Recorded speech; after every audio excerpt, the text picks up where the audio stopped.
Hello friends, स्वागत है आपका हमारे चैनल पर। आज के वीडियो में हम फायर और मरीन इंश्योरेंस के बारे में बात करेंगे और ख़ास बात यह है कि हम इस पर एमसीक्यू यानी बहुविकल्पीय प्रश्न भी करेंगे ताकि आप इन बीमा प्रकारों को अच्छी तरह समझ सकें।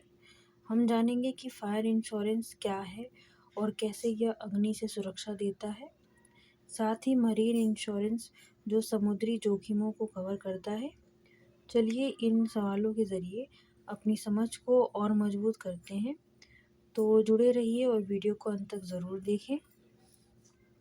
ओके, तो स्टार्ट करते हैं हमारा फर्स्ट क्वेश्चन फायर इंश्योरेंस का कि insurable interest is present at the time of contract and payment of claim in प्रसंविदा और दावे के भुगतान के समय बीमा योग्य हित मौजूद रहता है।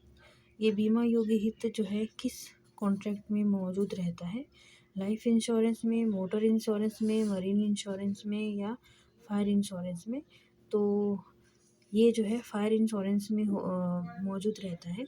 क्यों? क्योंकि अग्नि बीमा की जो कॉन्ट्रैक्ट होती है उसमें बीमा कराते समय और उसका भुगतान उनके समय बीमा कराने वाले का बीमा योग्य हित होना आवश्यक है।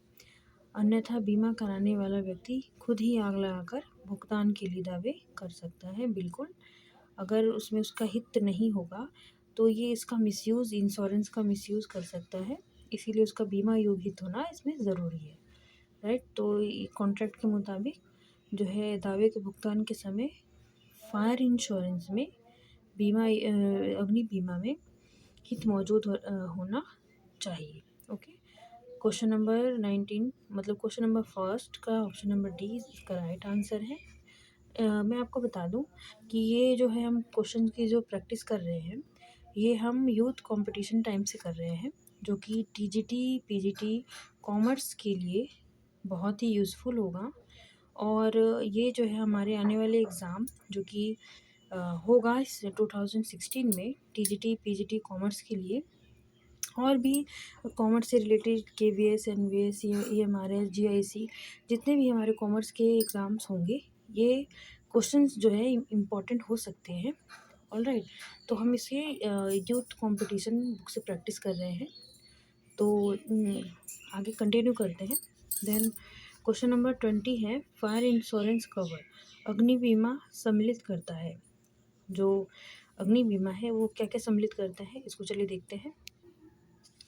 Element of risk only, element of investment, both A and B, and D neither A or nor B।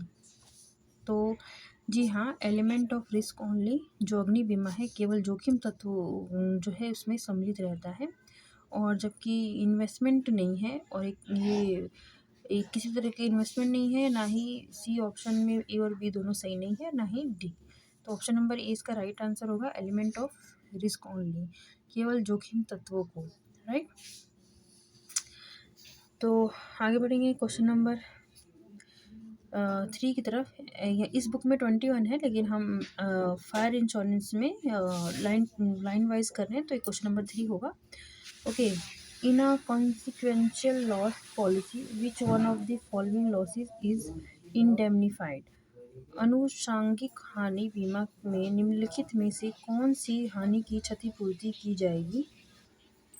Basically इसमें आनुषंगिक का जो मतलब होता है वो नुकसान जो सीधे मुख्य नुकसान से नहीं जुड़ा, लेकिन उसके कारण जो है नुकसान हुआ। यानी अगर आग के कारण आपका मुनाफा कम होता है या प्रॉफिट कम होता है या आपकी कोई ब्रांड इमेज गिरती है तो ये नुकसान भी उसी आग से संबंधित है, लेकिन सीधे आग के जरिए नहीं हुआ हो।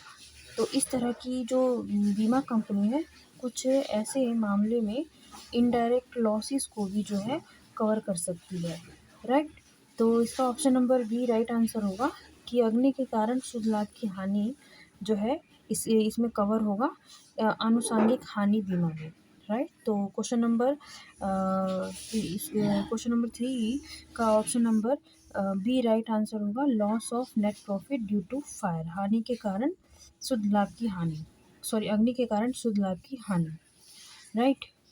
तो इसमें हमें फायर इंश्योरेंस के यही क्वेश्चन मिले।